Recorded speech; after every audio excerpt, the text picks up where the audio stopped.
埃及崩溃了，埃及经济完蛋了，埃镑贬值了。最近很多人在讨论埃及经济，所有的观点都是负面的。我作为一个在中国从事出口贸易的埃及人，来说说我的看法吧。3月6号，埃及实行了自由汇率，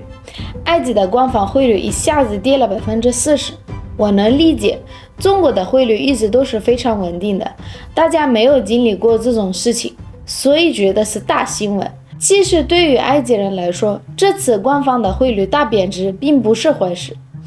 埃及一直有2套汇率的，官方汇率和黑市汇率。在出事前，黑市的汇率最高达到了70块埃镑兑1美元，当时银行是30块兑1美元。现在埃及政府不再管控汇率，市场上多少就是多少，导致现在的黑市价格跟银行一致50左右。从黑市来看，刚好是相反的，从70变成50了。这个措施导致了埃及黑市的需求没有了，大量外汇进了银行而不是黑市，侨汇也越来越多。其实当大家都在黑市换汇的时候，就会导致黑市的过度膨胀，美元虚高，对经济影响非常大。自由汇率对于经营国际贸易的人来说也是比较好的，因为以前银行对美元放款很严格，只能去黑市换汇。现在银行已经把所有等待放款的进口硬通货的货款都付上了。大家都知道，埃及大饼政策就是国家补贴，大饼非常便宜。其实埃及对低收入人群还发了消费卡，可以到指定的地方购买生活必需品，占总人口的1半以上，大约有6300万人有资格。这些人可以非常低的价格购买必需品。我做了一个列表，民众虽然对现在的经济有不满，但是也变得很团结，互相帮助，富人捐钱捐食物。其实在埃及，每一个手上有余钱的人都有捐赠的义务。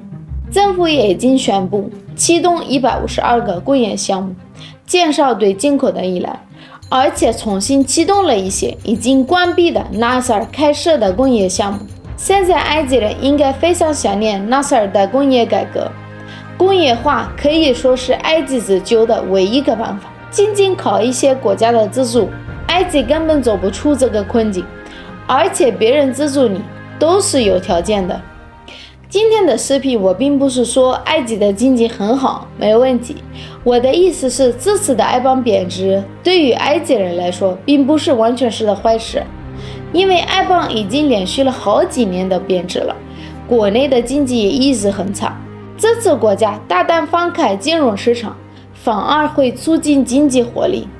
我个人是非常支持的。希望国家下一步能够坚持去美元化，坚持建设工业化。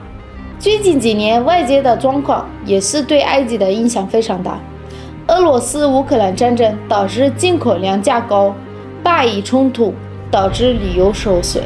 红海危机导致兽医师收入下降，边上的也门内战、苏丹内战都对埃及都有影响，人口暴增更是埃及面临的最大的危机。美元加息又导致了埃及在国际上要花更多的钱进口，外汇被抽干，而且政府还有将近2000亿美元的债务，今年到期的有差不多300亿，所以各方面的因素都对埃及经济产生了影响。我对经济的了解并不多，我作为一个普通埃及人，我觉得现在的埃及一定要做出改变的才能走出来，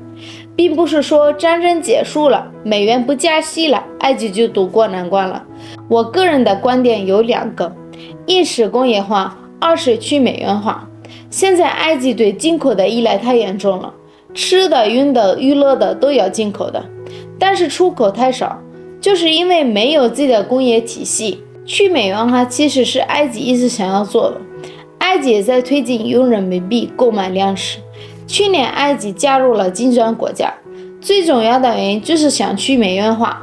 埃及被美元加息已经磕了很多年了，但是我觉得埃及政府的决心还不够大。目前的政策，埃及人还是比较有信心的，但是长远的影响还要看市场的情况。不要先下结论，让爱邦废一会儿。